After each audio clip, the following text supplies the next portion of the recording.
Alguns temas que são caros para nós são a unidade, Só para ele ver.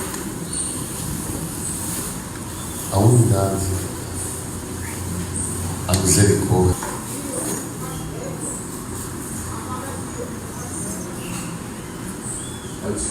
a escuta, o amor aos pobres.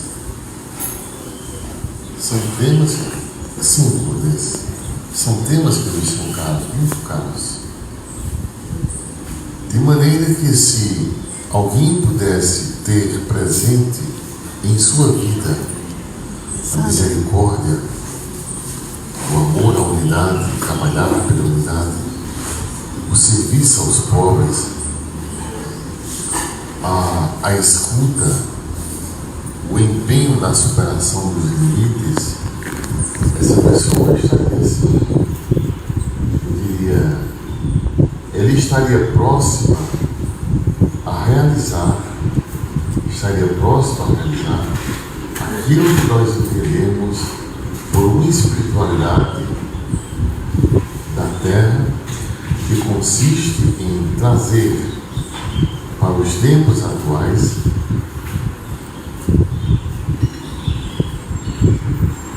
um estilo de vida que corresponda àquele que foi revelado por Jesus como a face misericordiosa de Deus. Porque sendo nosso carisma revelar o Pai como Cristo se revelou, e Ele tudo na misericórdia, na unidade, que todos sejam um, como nós somos um. Sede santo, como o vosso Pai Celeste é santo, ou seja, superação dos limites. O que fizerdes ao melhor dos teus irmãos, o amor aos pobres. São temas que nos são caros como decorrentes desse primeiro movimento, o de revelar o Pai, segundo Cristo se revelou. E para tanto a gente faz a escuta dos sinais dos tempos.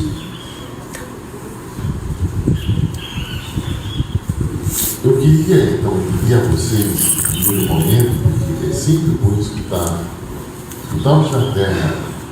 os da terra escutam o fundador também escuta os que são da terra, porque o Espírito foi dado a todos. O carisma foi derramado em nossos corações, em todos os nossos corações. Então eu queria que tu conversasses com duas ou três pessoas, que tu conversasses sobre algum desses temas, escolhe um com quem tu vais conversar. Quais são os temas? Pode escrever: unidade, misericórdia, escuta, superação dos limites e serviço aos pobres. Unidade, misericórdia, escuta, superação dos limites e misericórdia.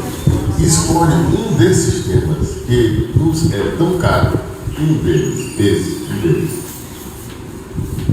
Esses temas nos são caros, e conversa. E a pergunta, quando escolheres um tema, a pergunta é essa: como nós nos percebemos a respeito relativo a este tema?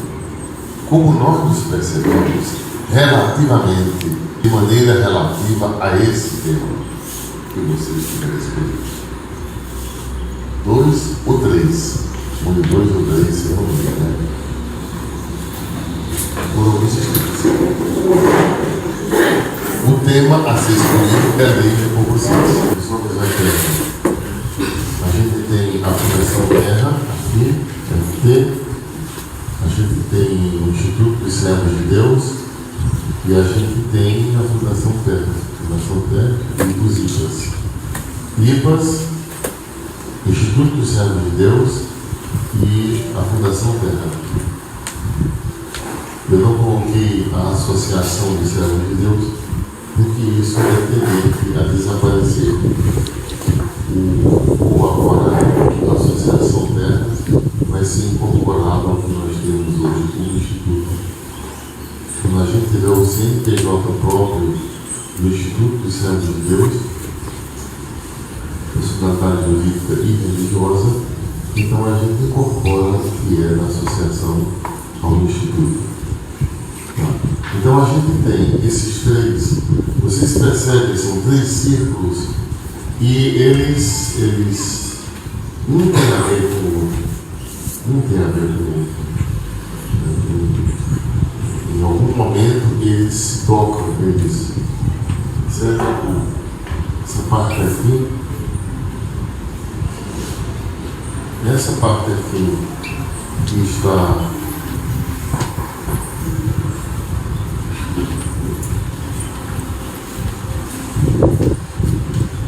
Só pegar a cadeirinha aqui. Essa parte aqui. E entrar. Eles têm especificidades. Mas eles têm elementos, têm pontos em comuns. Você não pode pensar nos IPAs sem pensar na presença do Instituto, da espiritualidade na Terra.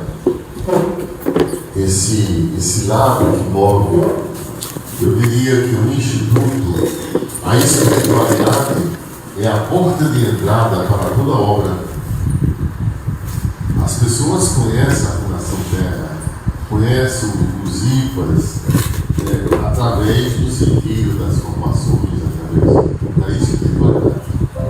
Eu diria que a espiritualidade é o diferencial de toda essa obra relativa a qualquer outra obra que tenha cunho social e espiritual. É que o elemento que atrai, o elemento que caracteriza é o espiritual. Quando as pessoas entram e entrando, elas se dispõem também a fazer algo pelo próximo. Porque se nós temos o amor a Deus, temos que dar amor ao próximo. E quando elas descobrem o amor de Deus por elas, e o que Deus tem feito na vida delas, elas também se dispõem a fazer algo por alguém. E aí nasce o braço social.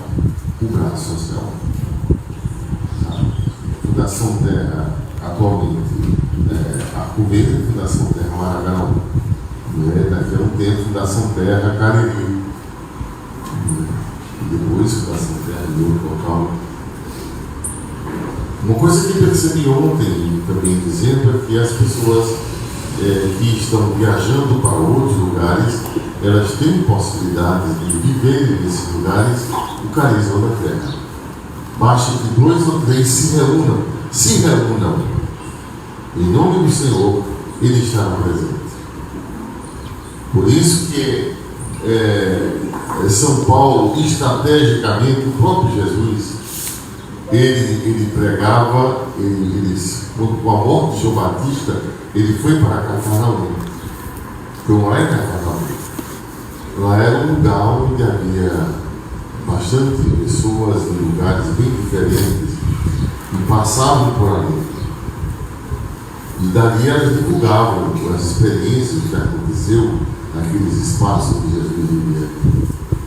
Depois, São Paulo pegou do Areópago, lugar onde os gregos se encontravam para tantas discussões, que é um patamar abaixo do Partenon, onde as pessoas iam para adorar seus deuses lá em cima, que era um lugar político e religioso. Porque naquele espaço havia representação de todos os deuses onde havia a presença grega. Eles se reconheciam lá. Era um lugar de unidade política. E São Paulo foi pregar exatamente na parte de baixo, no Areópago, onde os intelectuais se encontravam. Ele pregava na praça do mercado de Corinto.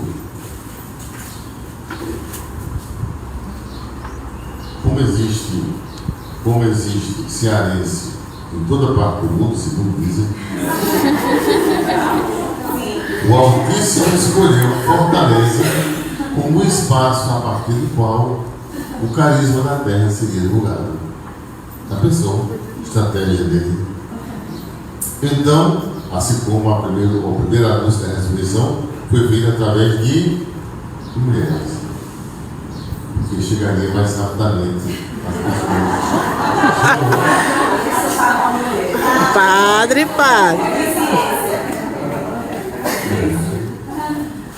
Então, elas divulgaram bem. E os homens não acreditaram. Se não tivesse aparecido, porque na cultura judaica o testemunho das mulheres não valia. Não valia. Porque 10 mulheres, ou 60 mulheres de uma sinagoga, elas não abrem o serviço religioso. 12 homens abrem o serviço religioso. Jesus era acompanhado por homens e por mulheres que davam respaldo ao grupo de 12.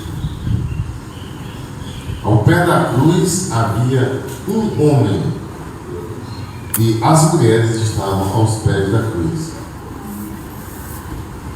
Maria Madalena, Maria, a mãe de Jesus, e Maria, a irmã da Virgem Maria, mulher de Cleófas, mãe de Tiago, mãe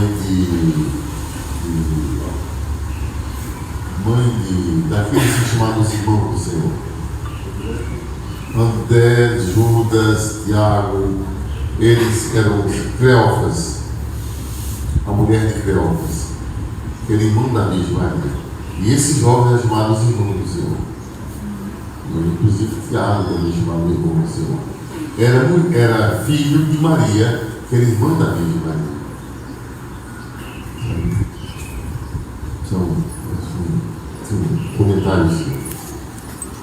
Então, escolheu as pessoas que estão indo para os Estados Unidos ou Canadá. Lá elas poderão ter células da terra, viver a espiritualidade da terra, porque o mundo é online, o mundo se divulga, as coisas se divulgam assim, sabe? As salvações que acontecem aqui dentro, elas podem ser vistas e partilhadas no Canadá, no tempo real, no Canadá, nos Estados Unidos, na França, a gente tem grupo da terra na Romênia, eu passei um tempo. Tá? Depois de explicado isso, eu gostaria que vocês, eu vou dizer pelos temas, porque os temas foram escolhidos assim, os temas todos que nos são caros à terra, nós escolhemos 5. Quais foram? A misericórdia, a unidade, escuta, serviço e superação dos limites. Quem escolheu o primeiro tema, misericórdia, pode dizer, depois o outro tiver escolhido, pode também dizer. Qual a relação nossa com esse tema? O que tem a ver, o que vocês falaram sobre? Qual a pertinência desse tema para nós? Como a coisa tem se passado?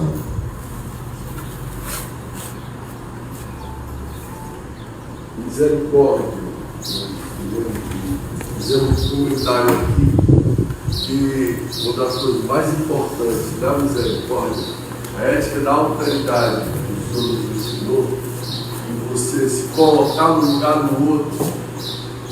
Por exemplo, você se coloca no lugar do outro e vê o que você gostaria que aquele outro fizesse por você. Então, é mais importante o amor, a caridade. No caso, o serviço parte da misericórdia, de você ver a necessidade do outro e se colocar no lugar dele, e ver que realmente você está tendo o amor que Jesus misericordioso. Ele está dizendo que a misericórdia tem como resultado uma atitude ética.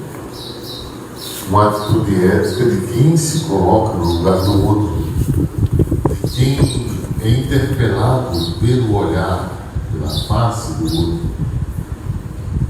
e o outro nos interpelando, nós precisamos revelar uma face, a face do Senhor. Revelar a face do Senhor ao próximo se traduz em um gesto concreto de amor solidário.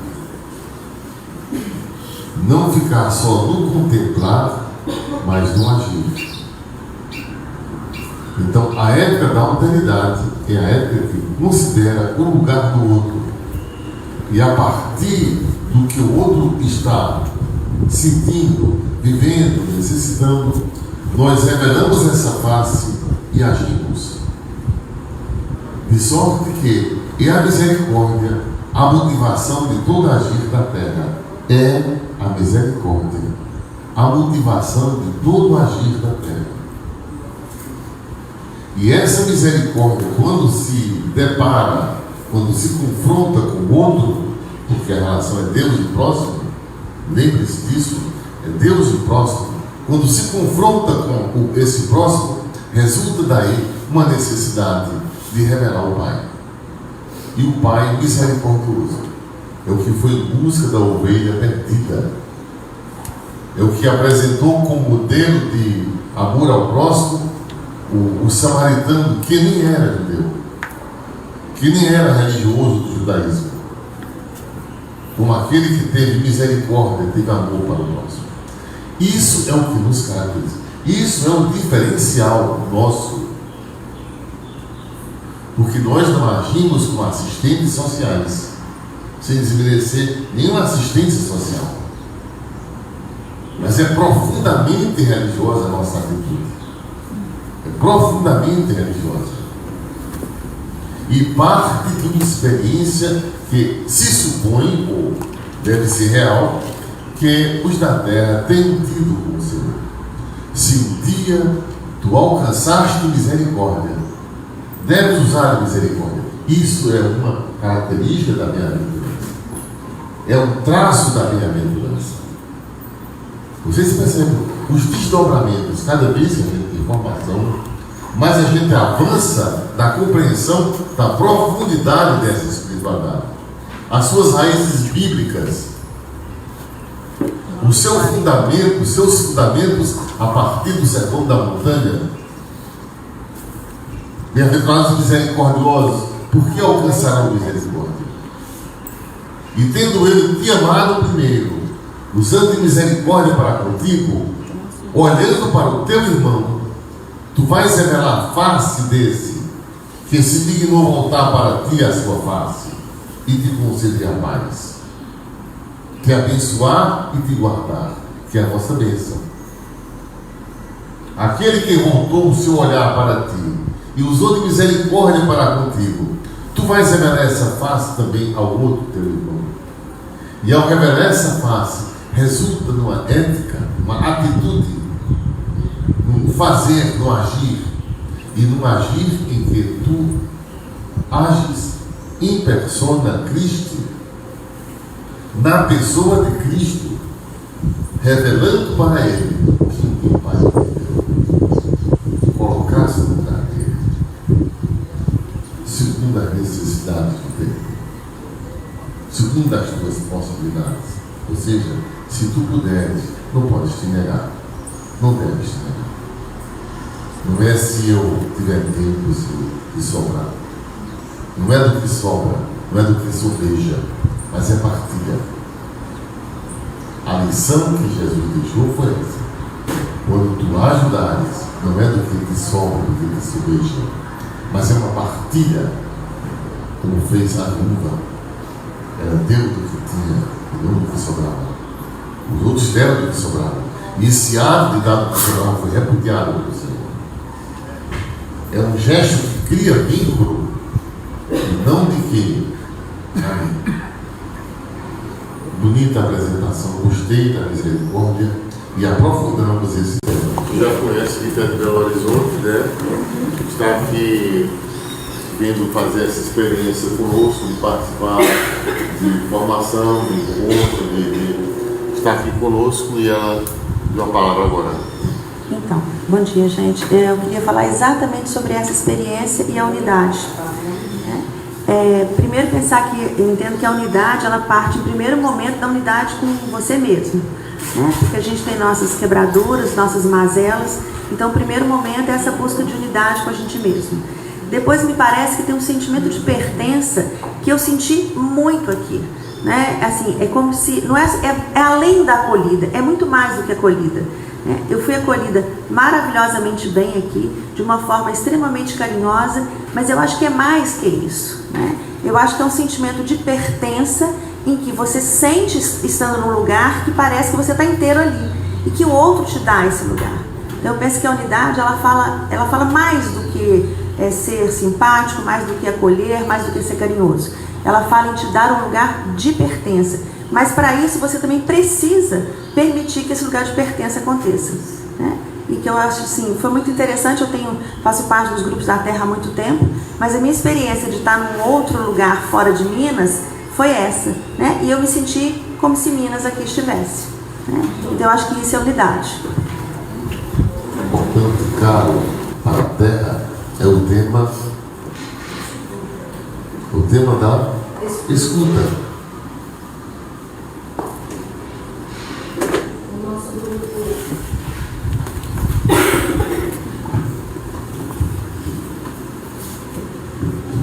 Queria dar boas-vindas ao meu filho, ele também é Benevides, se chama Rafael Benevides, está conhecendo a Terra. O meu irmãozinho, meu filho também do Recife, está aqui conhecendo a Terra. Então, mais alguma pessoa que está. Então, sejam bem-vindos, sintam-se em casa, bem recebidos esta casa. Nós estamos falando sobre temas que consideramos importantes para a Terra, não é?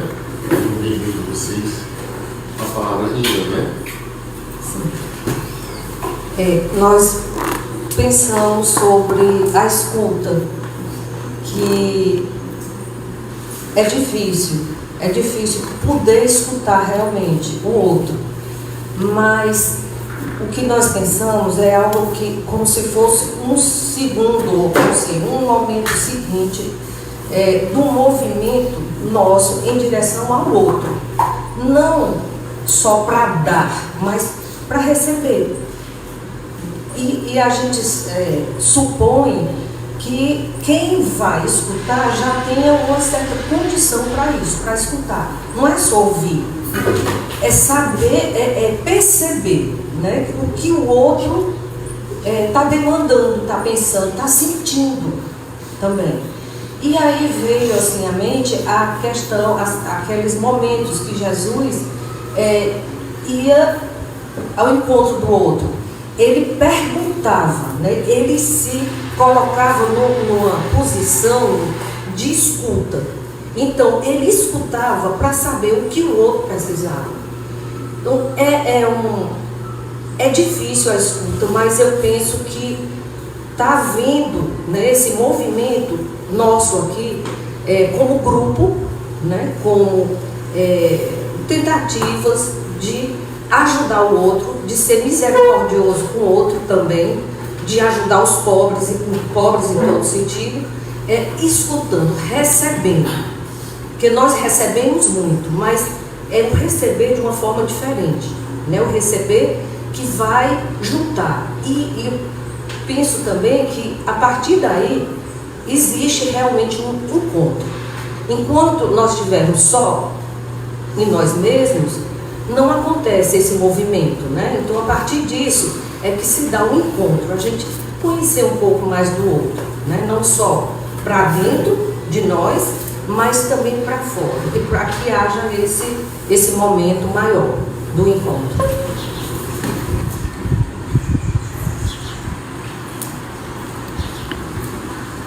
Falando um pouquinho sobre a escuta, né? Eu ouvindo vocês, escutando vocês agora, eu estava lembrando da minha tese, do meu curso que eu fiz fora, e foi exatamente o tema da minha tese, era a importância da escuta no processo formativo.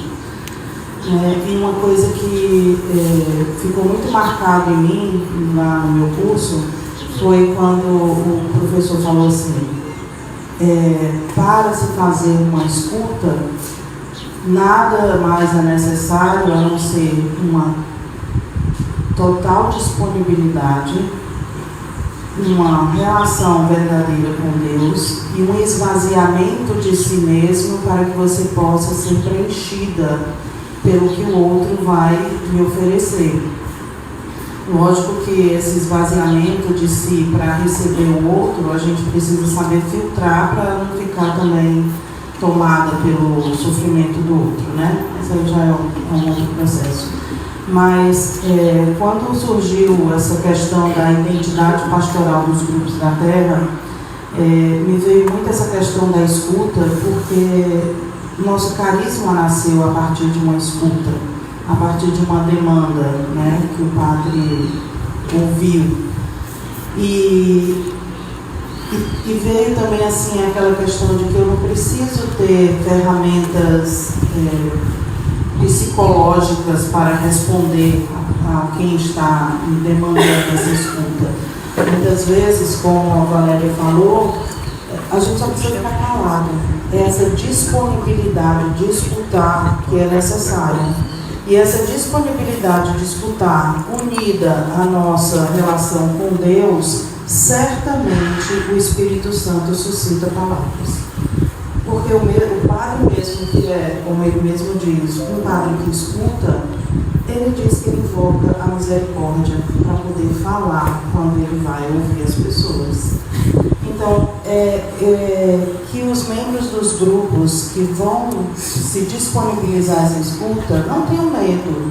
Não tenham medo porque a pessoa quer ser escutada. Né? E a nossa disponibilidade, a nossa relação com Deus e a inspiração do Espírito, com certeza nós vamos saber o que responder a essas pessoas. Muitas vezes só eu vou rezar por ti já é suficiente. A palavra, quando é dita, ela demanda uma credibilidade. Mesmo do extremo da usura, o silêncio que se segue à fala, que dá sustentação a essa fala, é a certeza de estar sendo ouvido. O que dá sustentação à fala, ao processo de fala e, eventualmente, de cura, é a certeza de estar sendo ouvido. Mesmo que ela aconteça no extremo da usura, de não haver ao menos um eco como resposta, como algo audível. O que significa dizer, alguém já disse aqui, alguém disseram, tu precisas ouvir. Tu precisas te dispor a escutar. Que mais que somente ouvir. O perigo de quem escuta, e todo o processo de escuta, são os ruídos que podem atrapalhar. Os teus próprios ruídos. Por isso é tão importante o tema da superação de limites. Limitados sempre seremos, imperfeitos sempre seremos. Agora, dispor-se a trabalhá-los, até usando misericórdia para consigo, e misericórdia também nas relações.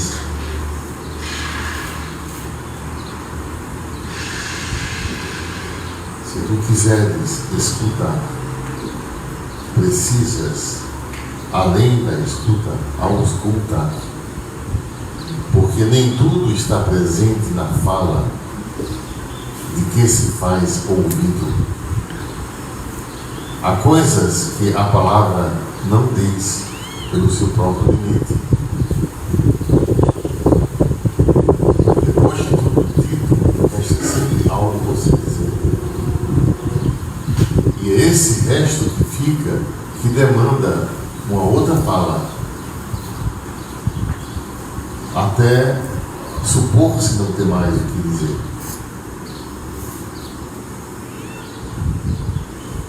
É preciso auscultar, ler os sinais através da escuta que se faz, para que se possa mais profundamente compreender. O que é auscultar? É aquilo que os médicos fazem quando diz respire fundo. Diga lá, diga 1, 2, 3, toque no pulmão. Ele escuta ruídos, e esses ruídos remetem a conteúdos que são por eles decifrados. Esses ruídos, esses barulhos, remetem a conteúdos de fala, interpretados a partir do que ele já sabe, mas que esses ruídos remetem, e para isso ele está preparado. Quando não houver mais fala, quando houver somente o choro no lugar da fala, quando houver somente frases não concluídas, quando houver tergiversações, começa a contar algo, depois já contar outra coisa, está contando outra, daqui a pouco já vai outra. Tergiversar. Quando estiver acontecendo isso, dispõe-te a escutar. E, se possível, se for pertinente, pontuar, ou seja, remeter ao próprio sujeito conteúdos da fala dessa mesma pessoa de que ela precisa tomar ciência. A pessoa que diz, por exemplo, que está com dor de cabeça, que não dorme, que o marido que as coisas estão chorando, que está faltando isso em casa. Eu pontuo, eu digo, quer dizer que está havendo problemas em sua casa. E a pessoa, sim, mas quer dizer que o seu marido, e a pessoa, sim, e à medida que ela escuta o próprio eco, ela começa a repensar a razão dos seus ditos, porque ela tem alguém em quem acredita, uma relação que se estabelece de confiabilidade, que está disposta a ouvir e a remeter a ela conteúdos sobre os quais ela precisa mais pensar. É suficiente. Agora, o que tu não podes é misturar os teus ouvidos com as falas que tu escutas e tu melhor. Louvado seja o Senhor. Para sempre seja louvado. Representando hoje aqui todos os grupos, né? Eu queria agradecer a presença do Padre aí, por toda essa disponibilidade que ele tem para conosco sempre. Agradecer a presença de todos. E, Padre, como a gente não tem muito o que falar, porque nossas palavras são poucas para agradecer, a gente vai fazer uma homenagem simples, certo?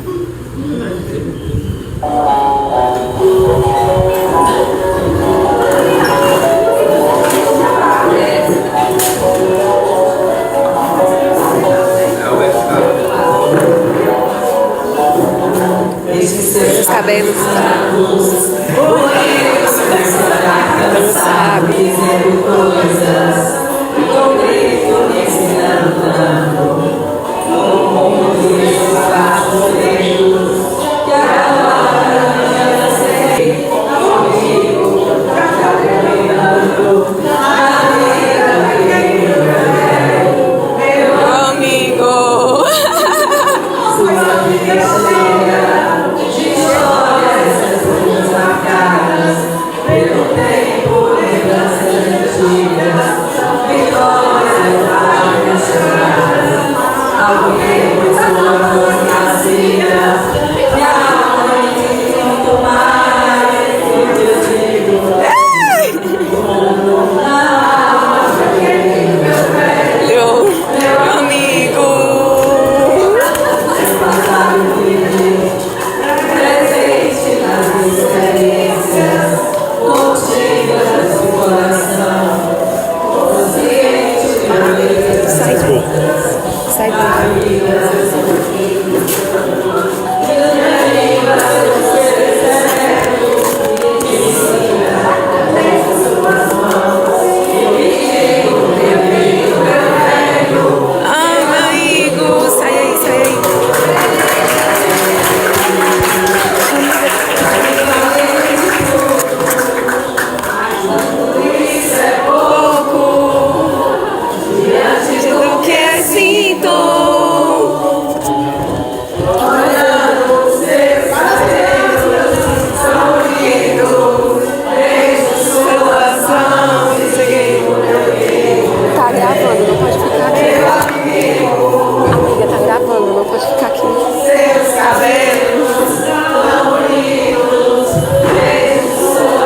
cabelos bonitos.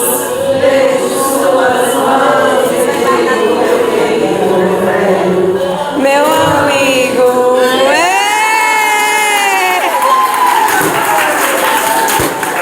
Abençoe o Amém. Senhor, faça resplandecer o seu rosto sobre ti, que seja benigno. Amém. O Senhor mostre para ti a sua face e te conceda paz. Amém. Te abençoe em nome do Pai, do Filho e do Espírito Santo. Amém. Louvado seja o nosso Senhor Jesus Cristo. Para sempre seja louvado.